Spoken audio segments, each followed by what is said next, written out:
how to feel God's presence right now. And it is very much the same what you have just said earlier. It's basically God's presence is his breath, which is his odor, which comes in us when we breathe in and out. This is where the energy flows into our body and out of the body. And we focus on our breathing. This is the same thing, I guess. And by focusing on our breathing, on our breath, feeling the divinity, that's how we can feel the divinity through the breath. Welcome to the Consciousness of the Way. I'm your humble servant and Sifu, Taoist Master San Qing. And it's welcome back, welcome back, welcome back, my dear friend Hans Wilhelm. Welcome back to the podcast. Then thank you so much for inviting me. I'm absolutely delighted to be with you again. We covered a lot last time, and maybe see where our conversation will carry us this time. Maybe more chance to let me know what your answers are to all these questions we may explore, because I like to learn some new stuff too.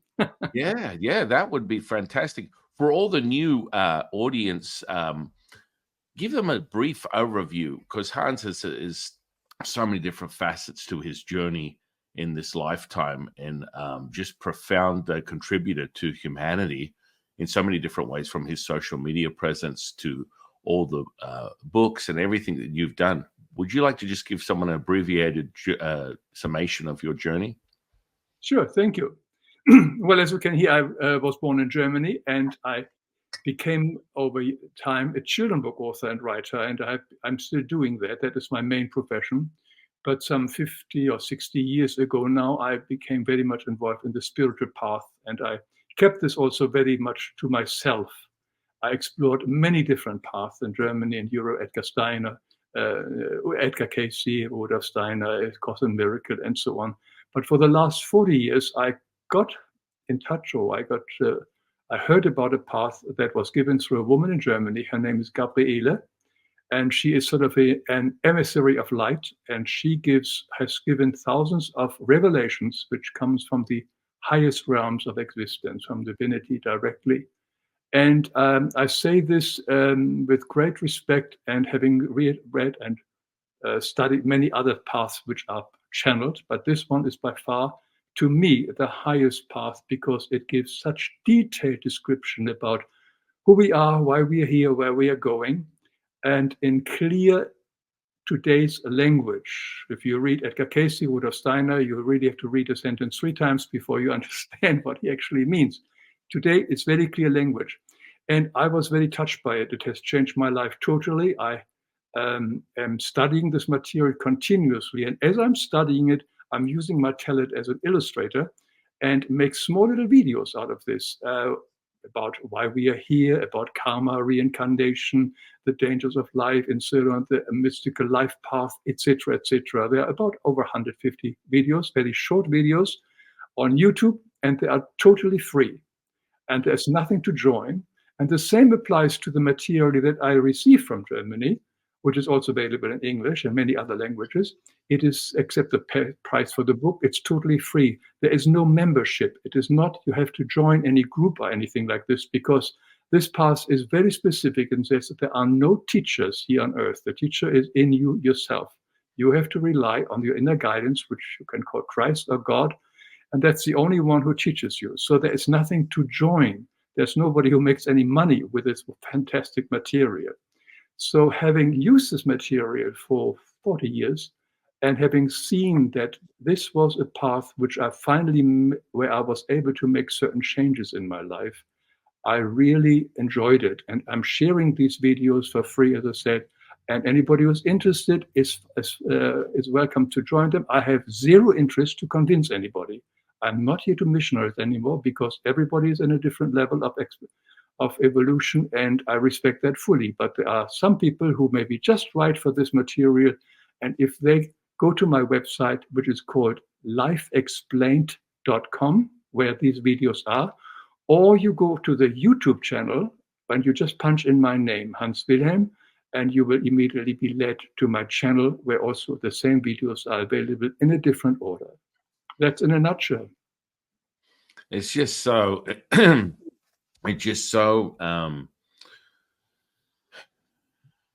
energizing, and it really reinvests and refreshes so many people's viewpoint of humanity, and the idea that we are here to raise each other up, to remind each other of who we are, and to add to the collective. And by raising that resonance, the love, the collective, we create harmony on planet Earth here, which in most cases people don't perceive that as a possibility. But I believe that you are contributing to that every day, and having such a profound effect on the viewers and the experiences, the explorers that are looking for the very answers that you're sharing with them. You're right. It's the harmony, but we have to create the harmony in us first. And only then maybe it radiates out. But we have to work. We can only work on ourselves. It's no use to really work on the outside world. The outside world is merely a mirror of ourselves. So it's looking into the mirror, the famous picture. You can't make a face in the mirror, smile unless you smile first. And so we have to become harmonious as much as we can in this lifetime, and then maybe the harmony spreads out. Now, of course, it's very difficult to be harmoniously, particularly continuously harmonious in this life, because life here is a school, and there are moments throughout the day then we have challenges which throws us totally out of any form of harmony and balance we may have. But that's the idea, that's the goal of life, to wake us up on things which we have not yet solved, accepted, and loved, and overcome, and forgiven. It's so succinct and clear and easy to digest for anyone that's listening to this conversation. And that's what I just love, and am drawn to the energy that you put out. And I'll just confirm exactly what you're saying and reaffirm it, that it is the experience's journey, the explorer, the seeker, to find that within themselves. And whether it's through Hans' lens of sharing principles, understandings, teachings, as you put it, that help you get a clearer picture of your own knowing of who you are. Because I believe, and you could speak more on this, absolute truth would be in the eyes in the beholder of the absolute truth. What do you perceive as the absolute truth? The first thing, the only way which comes to me is love, and that's an energy. And everything is energy. It's what I call the highest energy, the all power of God, the 7 powers of God, and love is the strongest one. And that is this truth. That's what we are made of. That's our true vibration, which we have unfortunately lost or squandered over time, from lifetime to lifetime. But truth to me is love, and our beauty and our action here and purpose in life is actually to learn to love again, and nothing else. Now, there may be many different steps like forgiveness, making amends, etc., etc. But the essence is to become loving again, to become in the same high vibration than love itself is. We have to be attracted again to the very source from where we came. So the truth for me, as I see it, is love. Wow. Well, it brings to the point of the Taoist seeker, and using the fundamentals of Taoism, where we perceive things as a bellows. That everything is as a bellows. So everything is contracting and expanding at the same time, and you have a choice. This is something that I constantly remind people of since our last conversation to now. I always bring you up and understanding your simplicity of looking at things. If it's making me expansive, I'm moving towards it. If I'm contracted, I'm moving away from it. It's really quite simple. There's the glass is half empty or full, and people, just like the charge you and I are getting, this oscillating energy that we're receiving right now, is the very validation of that. And it's so to the point, and so many people get distracted by these very detailed, intellectual sort of based ideas that don't transmit into that visceral feeling that we're expanding right now, that we're feeling right now, that is that validation. Can you share with the audience how you came to this profound realization? Because the simplicity of it is people dismiss it, but the reality is that's all you need to help you guide yourself through this experience. Well, I followed Gabriele, this is a woman in Germany through whom this material comes, words very strongly. She always says, God is ingenious simplicity. It is the human mind, our ego, who wants to make it very complicated. You go to a church, a Christian church, and you have all these dogmas and rules, etc., a big Bible, etc. To reach God is very difficult if you follow the Christian kind of teaching. But God is in us. It's very simple. There is no church necessary. There is no priest necessary. We can find him in ourselves. It is as simple as that. And how do we find himself? By calming down, by finding ways to really center ourselves and come into the here and now, because God is only available to us in the here and now. Byron Katie says, now is another word for God. If we think about it, it's quite powerful. So I come always back to the simplicity. What is the simplicity? But again, I'd like to come back to you. You asked me what to consider truth. What is your definition? Truth, for myself or anyone that's a Taoist seeker, is the present moment. And that comes from accessing the Wu Ji, what we call the Wu Ji, which is the entry between the breath in and the breath out. That's the stillness, which we access the mother. And that is perfection. And so that's that moment where you have a choice between contracting and expanding. That is that very moment, that present now. That charge that you and I are getting right now, my dear friend, that is that realization. That expansive feeling is the knowing. And of course, then we lean on what we call Wu Wei, which is effortless action, effortless effort. That is basically the flow that, Bruce Lee has spoken of. Many people talk about, that perfect moment, the ability to just be. And that's really the true essence from a Taoist seeker's perspective. Yeah, the here and now. God is only in the now. His whole fullness, whatever you perceive God, can only be explored now. We can only feel secureness and fullness and abundance in the now. We can't feel this in the future, neither in the past. So everything is in the now, which is the most difficult time to be in. When we are never brought up that way. Nobody told us that when we were young. I don't know, maybe your parents did, but mine surely did not. And neither did the society tell me that. Everybody thought, put the future, you must make a better world, you must make improve, you must get a job, you must have etc. 1,001 things to do. But nobody says, stop, be here now. This is the most important moment you ever have in your life. The future isn't there yet. The past is gone now, but very few have told me that ever, if anybody, when I was young. As old dog now, I have to learn these new tricks. It's not always easy. Oh, I think you're doing an amazing job at that, because it really does come down to, I think that's why so many people gravitate to the esoteric sort of methods, specifically within Taoism, cultivating energetic potential, because it really needs to be, when you and I are resonating through our conversation just today, you can feel the oscillating vibration that is coming from both of us as we connect with that same now moment. And it's such a chill, like the chill we got right now. That is the validation of that. And, so what I like to share with people is more the energetic potential, so that you can be in that place of knowing. I always tell people, if you're thinking, you're not knowing. If you're knowing, you're feeling. And Hans really exhibited that very expression just before the conversation today. He just showed me this mastery of being able to change the state that he was in and drop into the present moment. That, my dear friends, is something that is a cultivational practice that comes with an investment of you knowing who you are and returning to that state that we call the Wu Ji, the stillness, the mother. And you cannot obtain that without having that ability.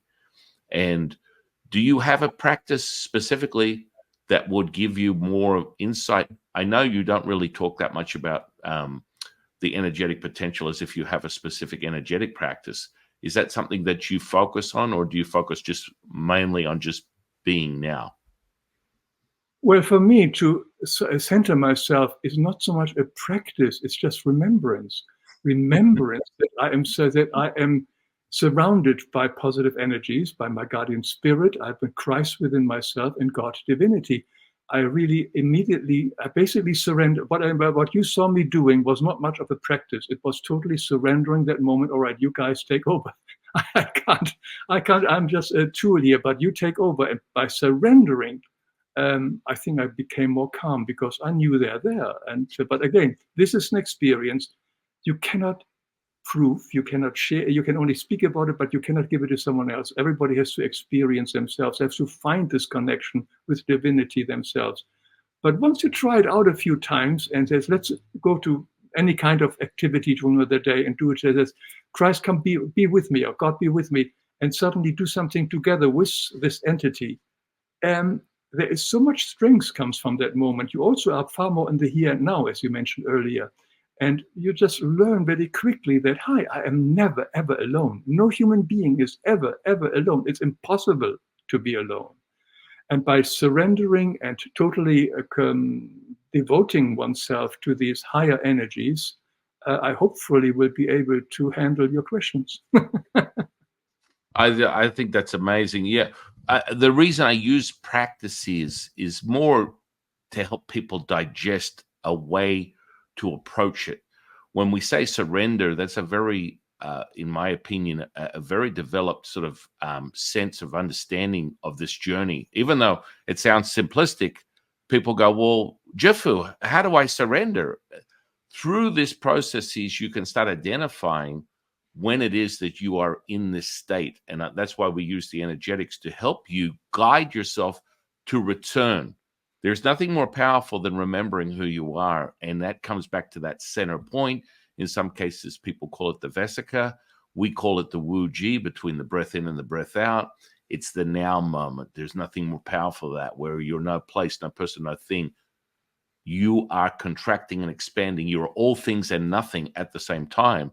And that's the perplexing moment as a human being within this experience, is to be able to make that decision.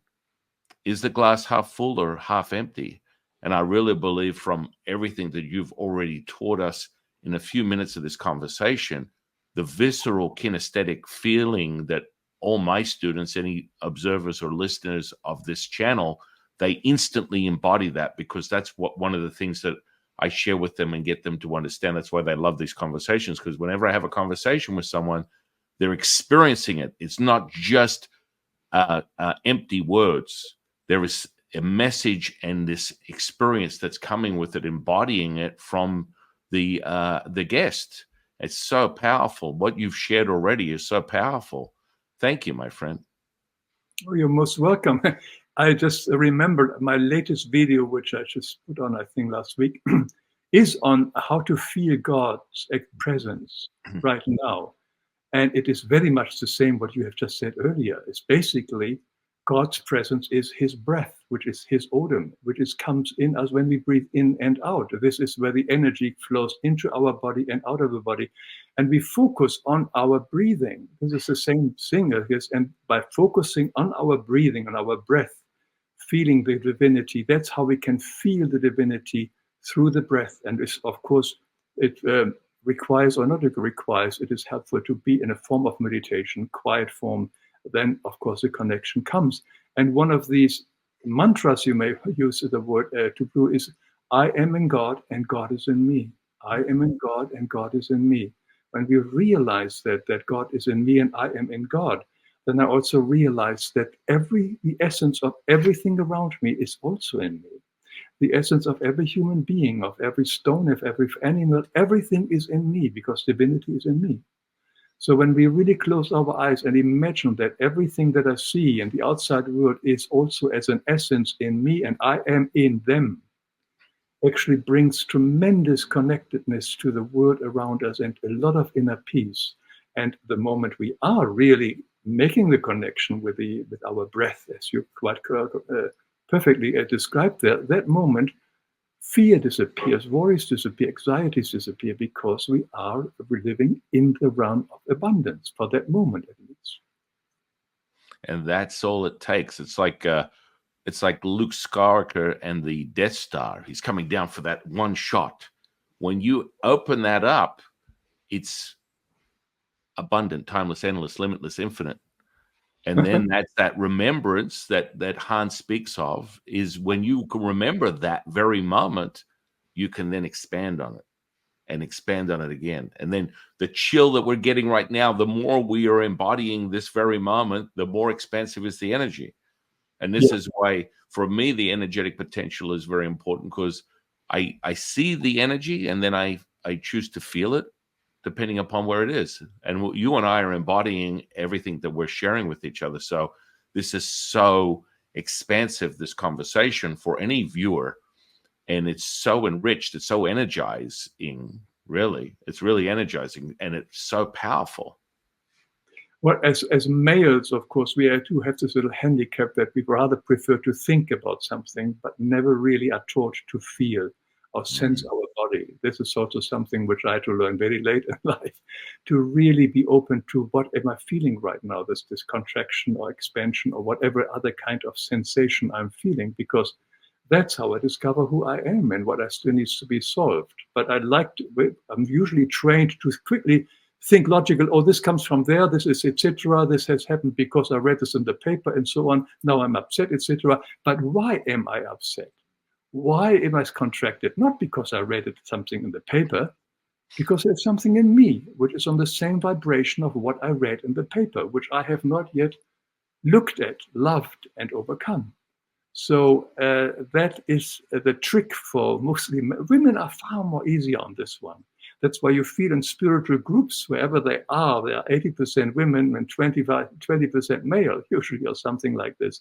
Because for women, it's natural to really come in touch with their emotions, with their feelings, with their sensations.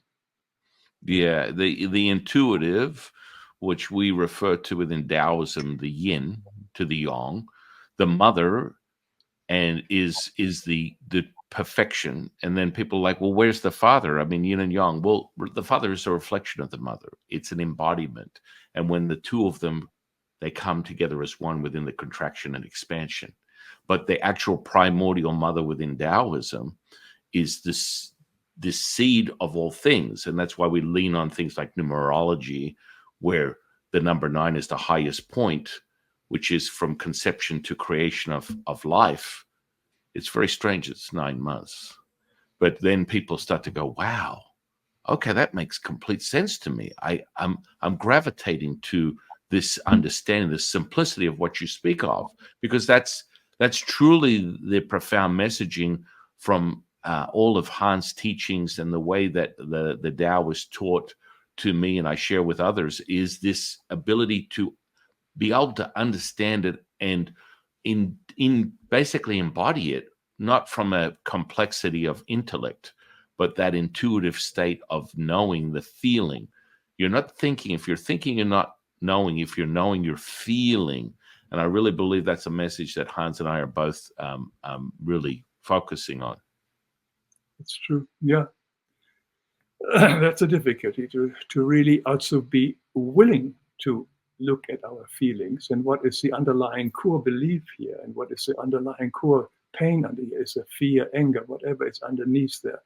It needs some self-exploration, but that is, I would say, the reason for most of us why we are here, to explore who we are and to let go of everything what hinders us to be in that state of more grace and love and harmony. So self-discovery and self-recognition is, I think, the number one purpose here. By doing so, we then do the next step, which is clearing it up. So many ways of forgiveness, etc., to really free ourselves from it. But the first step is to ask ourselves, who am I, why I'm here, where I'm going, and what I'm feeling right now. What is happening here, etc. What is the message my higher being wants me to know right now? What can I clear up right now? Because life changes constantly. The planets are constantly changing, and the situations which I'm facing right now will not be there tomorrow anymore, or the next day, maybe in another lifetime. But right now, the constellation tells me this person in front of you who upsets you is your opportunity to become free. And do I use this time, or do I continue cursing that person and being negative about this incident? No, it's so powerful because you bring back to the attention of the audience about this macro of a micro, this idea that you are what you gravitate to. You are also what you are repelled by. They're two of the same, which is the perplexing part for most seekers. For anyone that's seeking the knowledge of to know thyself, to return to who they really are, which within Taoism, when you return, we talk about the selflessness. So just as you brought up that a mantra, one that we use from one of my teachers, the Jade Emperor, is basically the simplicity is this: perfection manifest. Oh, sorry, a power abundant in its giving you will receive, unifying the body with the spirit with the energy, bringing heaven to earth, transcending all is one, one is all, revealing perfection manifest. That is your gift. That is your offering. That is your gift. That is your offering. That is your gift. That is your offering. And so from that, you can feel the rippling, oscillating effect that Hans and I are experiencing. And the gift is your offering is this understanding that when you return to who you are, the selflessness, the servitude is the very nature of all things. You are an ambassador to planet Earth as an experiencer to help raise the frequency and vibration of humanity to return to the love as Hans speaks of so beautifully and has from the beginning of our conversation before this one and reiterating it today is that love. And then when I get students that are like, oh, I want to learn all the energy and all the wow paranormal stuff, and I'm like, these are side effects of you returning to who you are. But the truth is you're here for the selflessness and the servitude. And they're like, but Jifu, I need to embody the energy first. I'm like, when you are in service to others, you're in service to yourself. And they're like, oh, okay, sign me up. Perfect. Perfect. Yeah, totally agree with what you say. The highest form of love is service. So when we really see that one, but it's so difficult for us to understand service without wanting anything back in return. It's something again, but I didn't grow up with. I had to learn this initially and sort of slowly try to put this into my life. But this is a very important task. This is the task basically, but it has not been mentioned in our upbringing much. That we are here to learn selfless love, which is service to other. And when we see how in the past the highest always serves the lower and the lower serves the higher, the circle of service, and in the pure creation, the pure heavens, this is the circle of love and so on. The highest evolved being serves the lowest evolved being of consciousness, and the lowest evolved being serves the highest one. And that service, as you implied as well, is where the joy is. That is where the joy is, when we really feel we're giving something to somebody, it makes them different, and we don't care whether they appreciate us or whatever it is. It's like donating money anonymously to some kind of charity, and nobody knows that it was given, but you know that money will do and help some people. That is a tremendous joy in this, and that joy is something for us to go after. I totally agree. I mean, it returns to what we call the bellows. So when you're contracting and expanding, you have this opportunity. The selflessness is where you're not thinking. You just know. Everyone has that brief moment of clarity throughout their life. They can stop right now and look back and go, oh, I remember when I helped that person, or I did something where I wasn't looking for an outcome. I wasn't looking for, what am I getting out of this? It was just the experience of selflessness, the servitude that we speak of, where you are raising humanity, just whether it's shaking someone's hand, giving them a compliment, recognizing that they are part of this world, or helping someone across the street. Maybe something simple like helping your neighbor because they need something, whatever it is. This is the selflessness that we speak of. And when you have to ask yourself, well, should I do this or not? Then you know that you're in what some people call the ego, the personality, and you're looking for some way to manipulate and get something out of the end result, which is to give. Yeah, yeah. This reminds me on an example which I have in my video on giving. And it says, look, we are all connected. All human beings are connected to the palm of our hand. And if I, for instance, now cut my finger here, what do? I just go and put a Band-Aid on and move on. I help this finger without ever thinking, do I do something wonderful? Do I help, etc.? By saving this finger and hurting, I saved the whole hand. Otherwise, it will be infected. So my response of getting a Band-Aid and putting around the finger without any expectations, only assuming that this will be healed, is the way of giving, that we really don't expect that because everybody else is in a way us, or we are in them. Basically, we are giving only to ourselves. That's so profound. And that returns to the gift as you're offering, just as you always speak of. And that's something that we speak of within Taoism. Your gift is your offering. It's like a cycle. That mirroring that you briefly spoke of earlier is that mirroring effect that comes with that, and understanding that the more you resonate. And so within Taoism, we have the Tao Te Ching, which you're probably familiar with. Perhaps maybe you've read it. You might have a copy hanging around. I'm going to send you a digital copy. I just transcribed it from my teacher, Latsu, for 2024. So there's a 2024 version that I got directly from him. Literally, people are like, how in Tao's name were you able to create this? I didn't create it.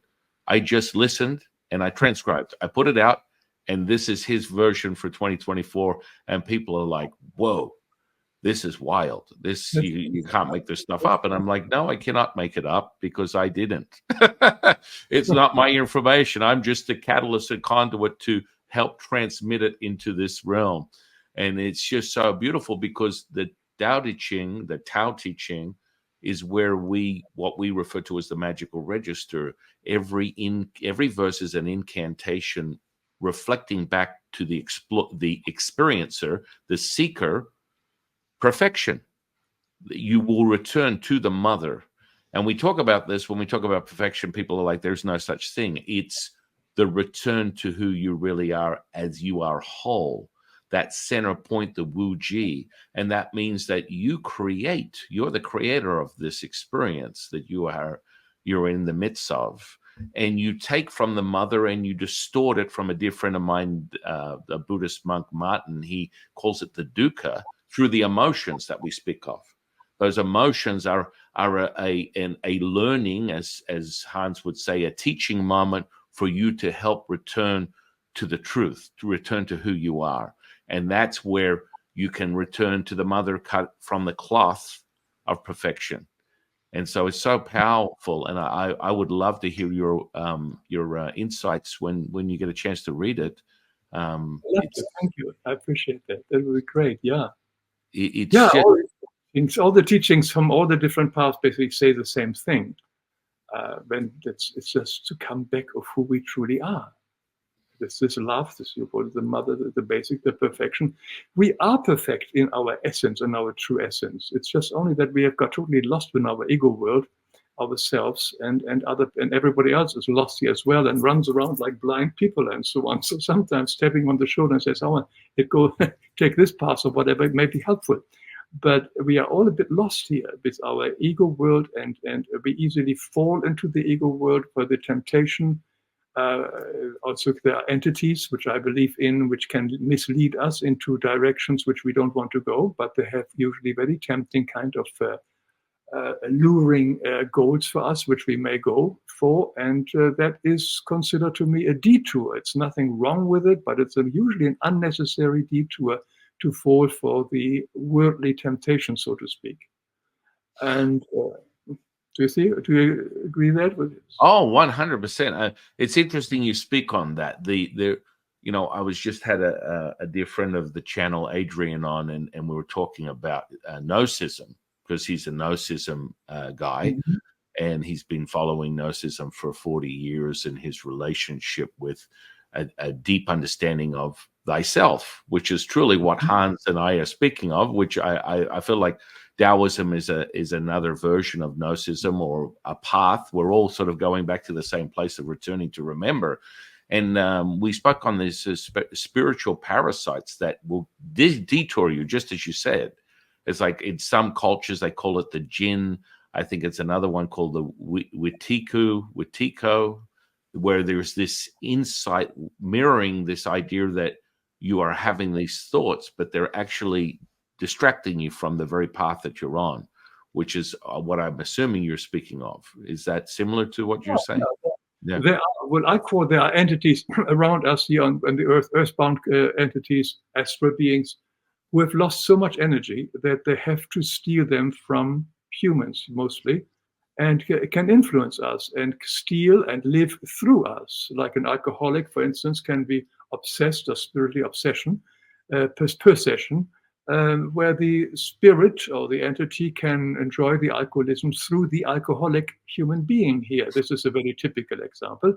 The same, of course, drugs and everything else, but also in any other form of ego-forced kind of behavior. I made a video just recently about the influence of the astral world, how people sometimes are very in love with the obsession. There's an idea. This obsession can be a political obsession. It can be a religious obsession. It can be a military obsession, government, whatever it is. These obsessions, and these obsessions are so strong that when the soul dies, the human dies, this obsession carries that soul to realms of where other souls of the same vibrations are, like attracts like. So they're surrounded by people of like-minded kind of vibration, and they continue there forever, ever, because they are sort of surrounding by the same type of people, and their growth is very difficult. And these souls, sometimes these cluster of souls, can also influence other human beings here on Earth and use them. There are, so for instance, a whole group of medical doctors who use medical doctors here to do healing. They themselves do not think it's necessarily negative. There are, for instance, a whole cluster of religious people from all different kind of extreme religions. They are influencing people here, guides, religious guides, teachers or priests and so on their path here. So the influence of astral being or demons is quite prevalent here on planet Earth. And therefore, I think it's always helpful to ask ourselves, what drives me?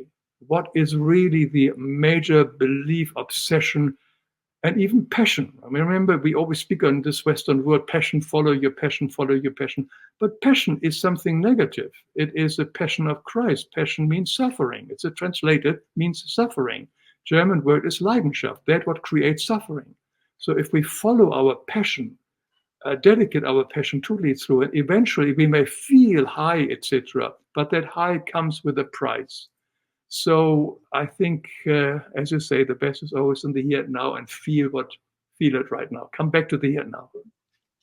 It's so true, my dear friend. You know, I mean, I always focus on when someone comes to me as a seeker of their own self, a self-realized knowing. As a Taoist seeker, the first thing I ask someone is, well, how do you end your day? And they always end, because initially they're here to expand and cultivate. I'm exhausted.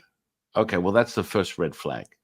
This is the first red flag. This is a very clear indicator that the seeker is tapping in. And I mean, I come across light workers, judges, physicists, energy healers, psychics, mediums, you name it. And they always have this similar theme. I'm exhausted.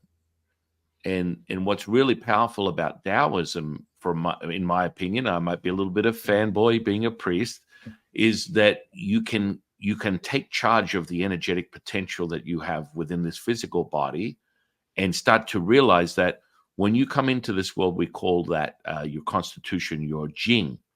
And so everyone is born into this world with their own lineage, their own hereditary disposition, gene expression. And most people I observe come in around 80% of 100% potential as a battery pack. So I use this analogy. You have this battery pack. You are born into this world. this is how your energy sort of starts. Potentially, you're about 80%.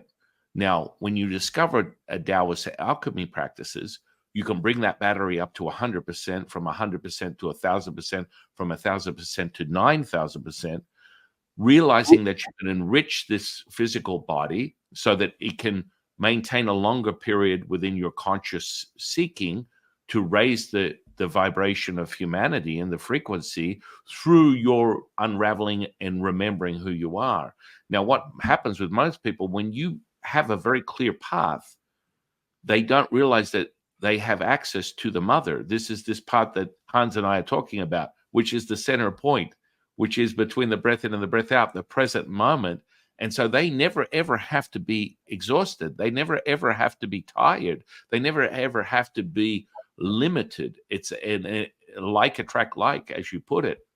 Does that make any sense? Oh, it makes sense. However, the question is, that makes total sense if I live by that and if I remember in my breath to be connected here, divinity. But boing comes that phone call and my boss screams at me and tells me a horrible thing. The key element is, how do I now look at it? That's how do I go back to this? I think that's where the proof is in the pudding. I think that's how we can do that. Oh my goodness. And I mean, your pudding is definitely good stuff, my friend. I witnessed that with my own eyes and my own tuning fork, how quickly you can attune. And it's not about not experiencing something. It's about realizing you have choices. Yeah. And that is that power that we all have as individuals, is remembering, returning to that center point. And I feel like this is something that the attention of the seeker should be really aware of, whether it's through Hans' teaching, my teaching, whatever, is remembering who you are. And by doing that, the proof really is in the pudding, and you can live this incredible life that doesn't have to be overshadowed with yin or yang. You are moving through it, embodying everything as this present moment and contributing to this awareness where people will continue to remember through all the stuff that we're sharing with them. And that whole insight that you had about, the obsessive compulsive behavior of a human being. It's this need to start and finish things, to contract and expand, but there isn't the center point. They haven't discovered it yet. So then they're extremes. They're either all or nothing, instead of realizing you're both. That gives you the embodiment and the remembrance to return to that source. And I think that's where you're speaking of. Yeah, I think I fully agree with you. It is our free will, which we have our choices. And I think the only way, not the only way, but the one way how I would know whether I am making progress on my spiritual path is to see how I respond to the same situation now, the same situation which happened maybe before. If something happens again in my life, am I responding in the same kind of way, or am I responding more calmly, am I merely reacting to the same situation, or am I responding, which when response usually comes from thinking and working from a higher level. So I think the measurement we have is, how do I respond now to some negativity which comes into my life, the same which has happened maybe 5 years ago. Here, yes, am I truly able to deal with it in a different kind of more spiritual, more balanced, more harmonious way?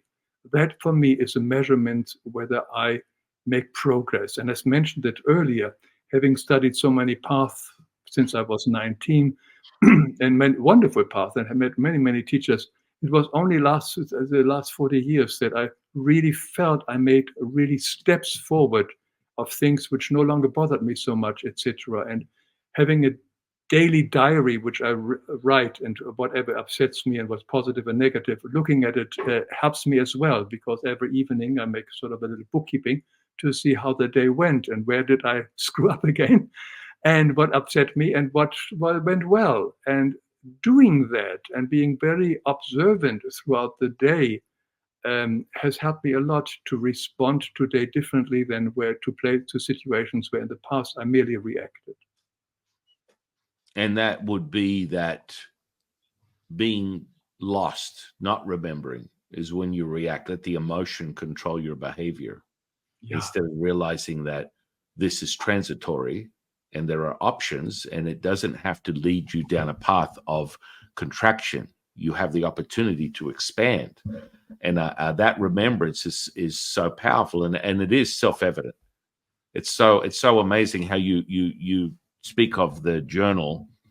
Within Taoism, we have morning and evening activations that I teach people. So you start your day. It's like the simplicity. Well, how would that be, Jeffu? And I'll tell people, look, I wake up in the morning. The first thing I do is I turn to my wife and I give her a big kiss and a hug, and I welcome her to a new day.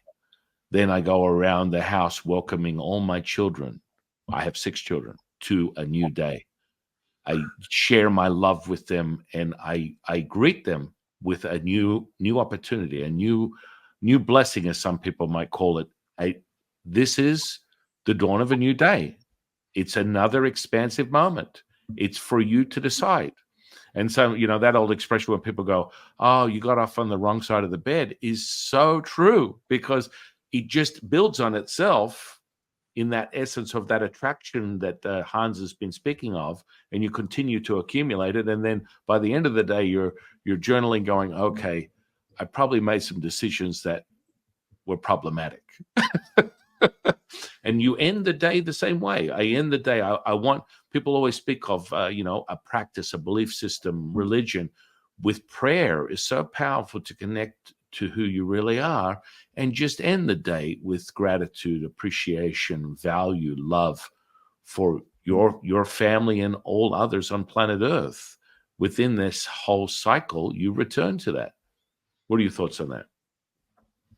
I have nothing to add. Perfectly. Yeah, I love it, the morning and so on. Yeah, it's great when you've got a great relationship. I'm also blessed to have a wonderful marriage, and and it's the same way. But there's nothing to add. But I think for me, it's important. How did I do the day at the end? I mean, it's of course important how we started, but in the end, to look at it, what went wrong, and etc. How could I be different? And sometimes, in some cases, you can really make a note that tomorrow I'm going to call that person and try to apologize or whatever I need to do. So that happens as well. So that through my reflection, I find out where can I make amends, where can I heal something, what I have caused unknowingly or unwillingly, or because I'm stupid. And so I think in the evening that helps me a little bit, and that also gives us, or gives me, a calmer evening, a calmer night, if I make this kind of balance sheet. So I don't carry these unresolved issues into the bed. I had to do this and try to sleep with it. I just sort of do it before I go to bed. And then my going to bed is more calm and more peaceful. And I think the biggest, probably it can be problematic for anyone, is having this identification of something intuitive. They get samples of some supernatural outside of the mundane, meaning, oh my goodness, all of a sudden I hear something, I feel something. Something is not normal. It's something greater. I'm getting a greater sense of awareness. And so from that, we have this perplexing thing that really is the center point, which is the human being's imagination to create. Are we creating, or are we destroying our reality? What is the contribution? And I mean, it's so powerful to look at Hans's contribution to humanity, in my opinion, with the illustration, because this is such a visceral thing when you embody that as an artist, as a creator, which we all are. But I want people to really look into Hans's offerings and creations that he has put forth, because it's so powerful. And that's where you feel that reverberation, you feel that vibration, that resonance from what you're putting out to contribute to help people remember who they are, that creativity.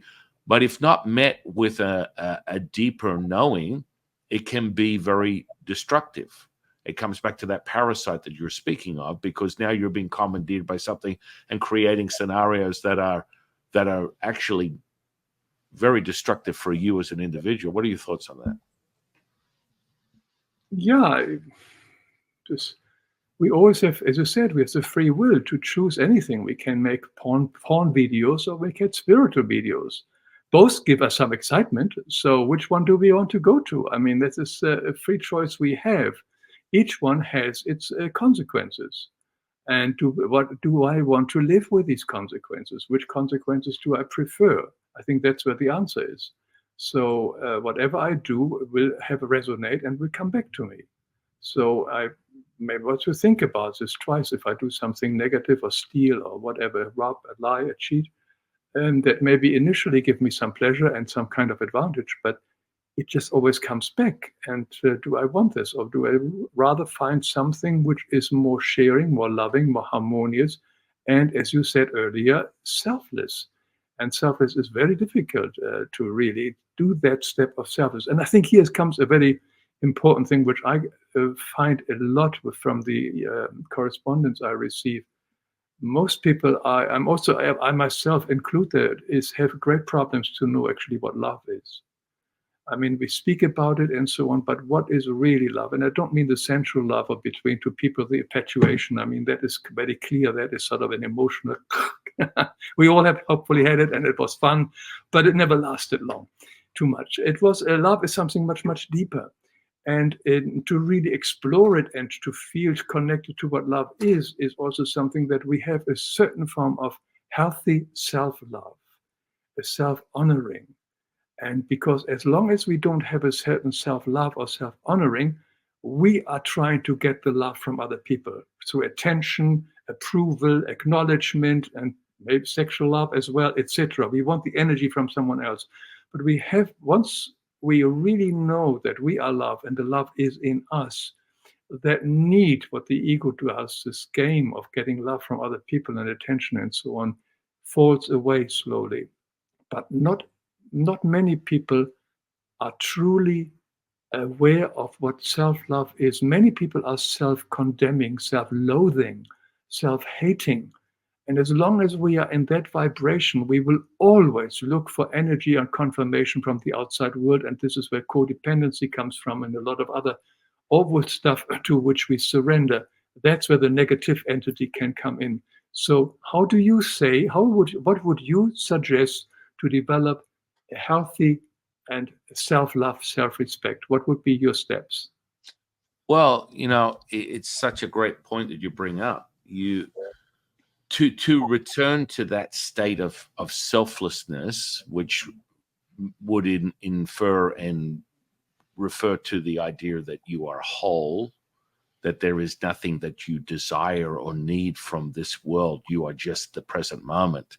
This comes from a deeper understanding of just the simplicity of the emotional content, because that's the first hurdle that human beings have to realize is the distraction.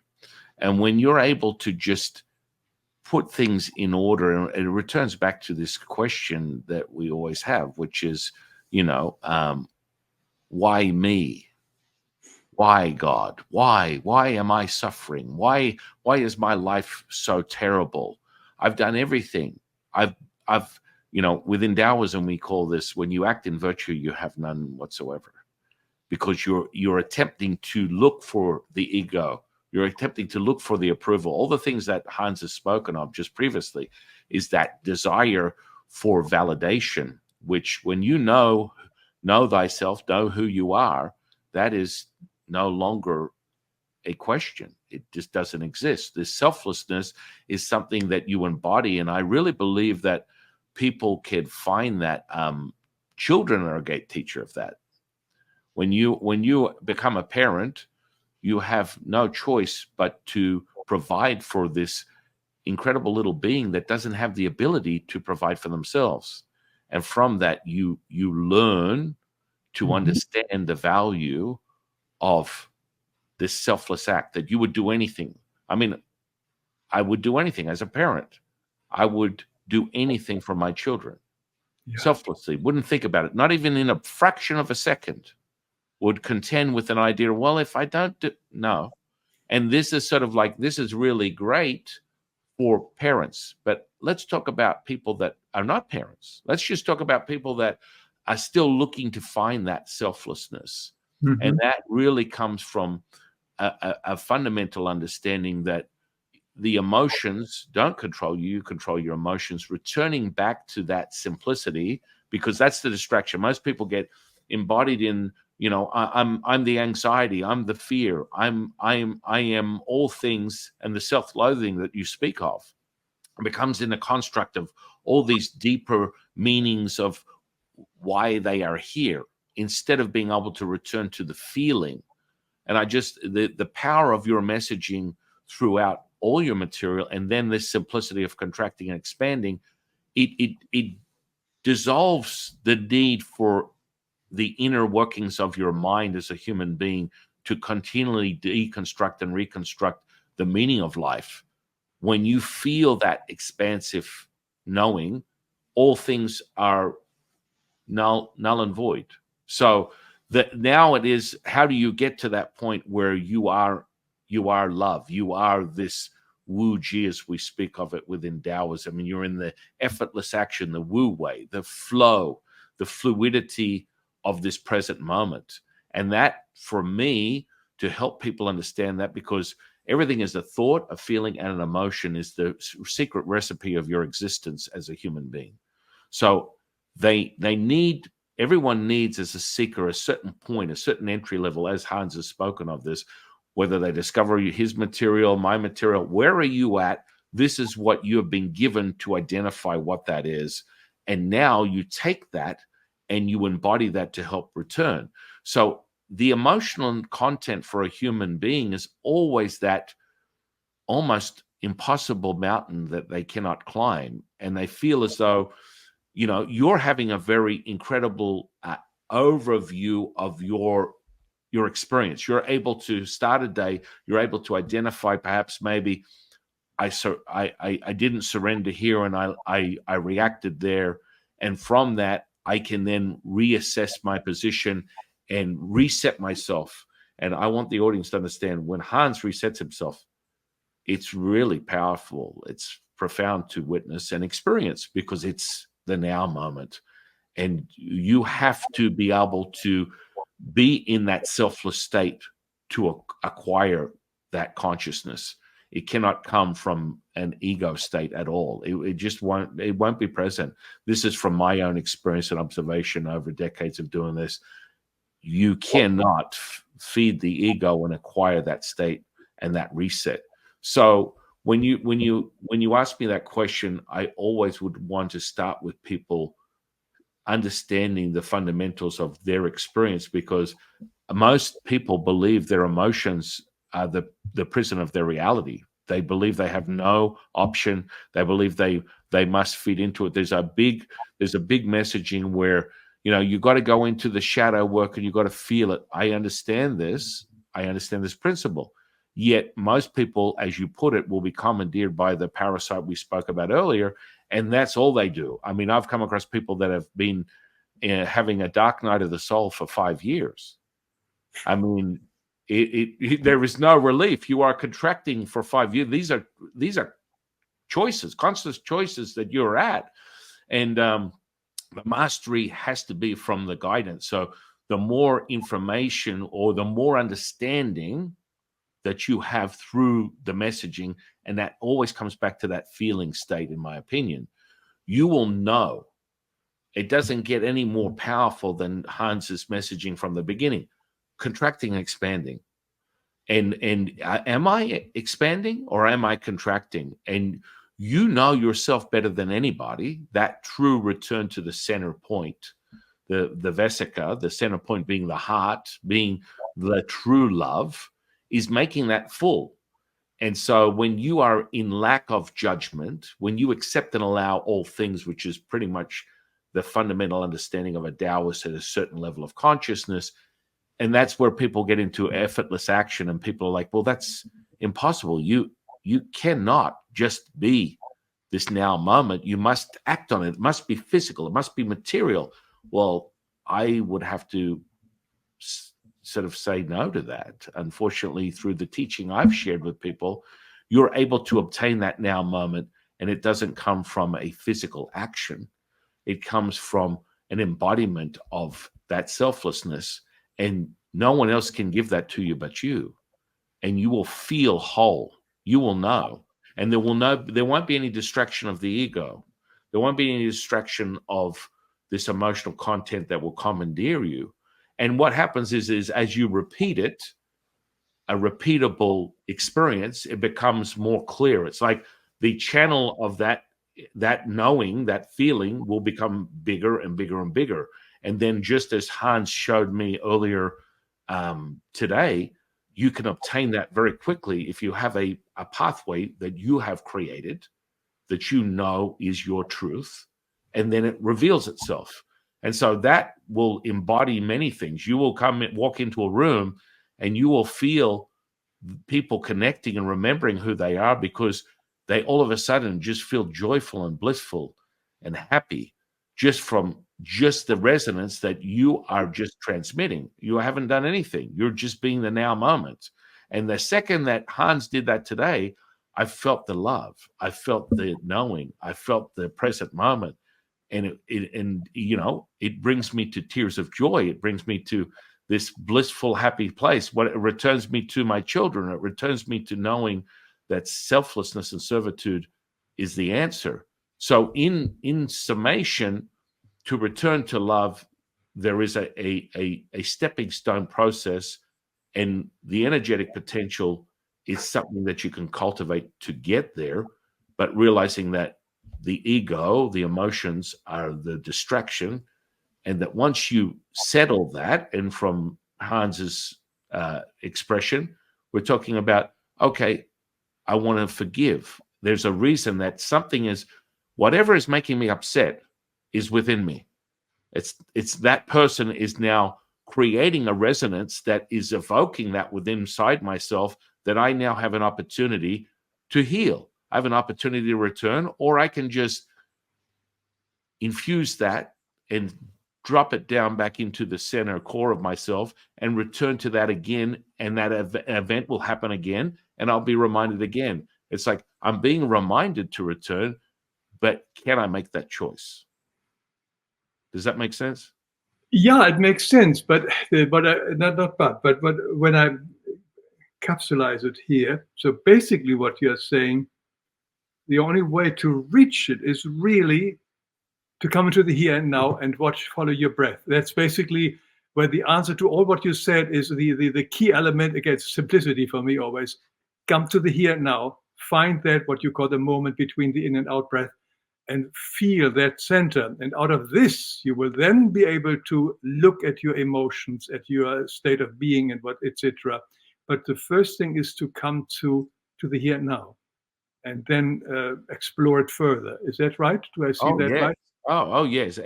But it has an energetic potential. It's not just a figment of your imagination. You're able to feel it. And I think that's what's important, is people need to be able to feel. They detach themselves from, even though, conceptually people say everything is energy. It's conceptual, because they remove themselves from who they are. So as you pointed out quite clearly, from a yang perspective, from a male perspective, there's a detachment from that intuitive state that is naturally acquired from feminine energy, from the yin perspective. As a woman, it's far more intuitive to stay there, to attune to empathy, to understand and embody that and help people return. That's why the mother, the grounding, the emotional content that is completely encapsulated within planet Earth is so powerful. That's why we're here. Mm-hmm. Okay. Yeah. No. Fine. Yeah. I agree with it. Yeah. Yeah. So the answer is always in the here and now, and as said earlier, now is another word for God. So if we are really managing to be more in the here and now, our life will be very, very, very different. I think that what Eckhart Tolle had this tremendous success, that he brought this into the awareness of the Western society, said that in such a clear and wonderful way that it's a very difficult task for us if we have never been brought up that way. Well, yeah, I mean, Westerners are not familiar from an Eastern perspective.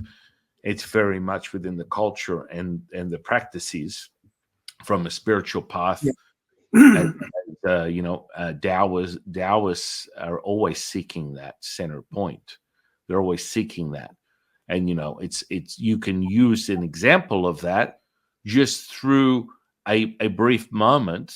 And I always give people different exercises because we use deep primordial embryonic breathing and many other, we have thousands of different types of breathing techniques that acquire that state. Mm-hmm. And it's like, okay, I remember that. I remember that moment of just complete expansion. And I'm not in lack of or in need of or have too much of anything. And when that happens, that's that selflessness and servitude that you it's just there. It's and so many people, through breath techniques, and it's so eloquent that you came to that, and that was something you were sharing with your audience recently, is the power of how you access God through the breath. And so speak more on that. How was that something you intuitively were given to realize that this is a very key element to someone's realization? No, this was given by the spiritual words through Gabi, and she put it into books, and that's where I picked it up. I did not come to that myself, and but having done it and exercised it and felt it, it says, "Wow, this is great. Let's share it." That's how I do it. But no, it was not an insight which came from myself. After I've done it, it was logical. It was clear to me, yes. But the moment came from an outside source, not from myself. But once, as I think what you mentioned is, once you have had that experience and remember the experience, then it is much easier to reconnect to that. So I think it's worthwhile to at least try hard to have at least that experience once or twice or whatever, and then we know what to connect with. And it says, oh yes, that was true. When I really was calm, I made a different decision and I felt much better about it. But it is something which many people don't know about it. That's a sort of, well, one thing I think most in our society know, I always say count to 10 before you may say something or make a choice. This is in a way, similar way. Count to 10, calm down. But it's still not the same like being in the here and now. Yeah, it's kind of like you have a guardrail. I like to give my children, I'm always giving them a guidance. If it's not truthful, kind, or necessary, you don't need to say anything. So the simplicity of being truthful, kind, or necessary puts you in a place of, but my brother took my toy and I'm angry and he needs to be punished. Well, that is a perception. And I mean, this is a very highly evolved sort of state of awareness for a lot of people to just say, what do you mean that's a perception that happened? Well, that's how you perceived it, as something that was done to you that you now have to repeat to someone else. Or you could potentially look at it and go, I want to go and give my brother a hug and tell him I love him. And then all of a sudden, my brother gives me back the toy because he loves me too. Because that's the antidote to all things. So this is how you handle this situation like this, when your children respond with understanding it. So that when they're angry, say, hey, he took my truck, and she says, well, could give him a hug instead. Right, right. Because they return to remember. It's like, oh my goodness, that was so sobering. It doesn't make any sense. Why was I angry in the first place? Oh, I wasn't. This is my brother. I love him. And then they become even closer. And so because there's no guardrails of a construct of I have bills, I have this very complex life, I have a job, I have all these commitments that distract me from that childlike state, that knowing of who you are, which is the now moment. Children embrace this understanding and they feel it immediately. And so they can just embody it. They don't have to contemplate. They don't have to process, well, what are the stepping stones to this? But my emotions, oh, no, it's just the now moment. And this is, I think, is such a profound realization for anyone listening to this conversation. Again, it's that childlike state and just embracing the now, which is what I think a lot of gurus have had that messaging over time, where just be childlike in your nature, accept and allow all things. And it just gets you, you feel it. You're gorged with love. You're gorged with this acceptance. You're gorged with just this visceral, expansive moment. And that puts you in that center point. You just know. There's nothing more to it. So when your son says, "I don't want to give him a hug. I'm angry with him. I want my car back, my toy back." What else do you say then to him? Right. Then I give them a hug, Oh. and I tell them I love them. And now they're completely distracted by the moment. Now, as an adult, would be like, well, make sense of that. I don't like this guy. He's never given me any help at work. He's a mean guy. He talks badly to his family. I don't like him. Now, as a child, I've already helped them reset who they are by giving them a hug, drawing them closer to me. This is within Taoism. We talk about cast the wicked away and draw that person closer. Very and nice. that in of itself is bringing them back into that present moment. They feel the love from me. They feel the transmission. And then all of a sudden, within moments, they return and they give their brother or sister a hug. And it's reset, because that's the simplicity that Hans and I are speaking of. If everyone can just find that through Hans' teaching, through my teaching, that return, my goodness, the future, the potential of humanity, of planet Earth, is really quite something profound. It's more and more of this sort of like understanding. And the more and more that people come to that point, you just get it. It's like, you know, I feel I'm bubbling from my heart because I feel the joy and the happiness and bliss that you're getting just from hearing what I'm saying. And it's infectious. I can't help but smile. I can't help but feel the joy. And this is how powerful this stuff is. Thank you so much. Because I get our two grandkids, boys are coming next month. So now I know how to deal with it. Thank you. Well, it's so simplistic. We all do it. We all do it. But I can't let the audience know enough about how mastered Hans was in changing the state that he's in, and so quickly. Because within Taoism, we normally give ourselves a 4-second rule. You should be able to redirect the state that you're in within a few seconds. And that's a mastery.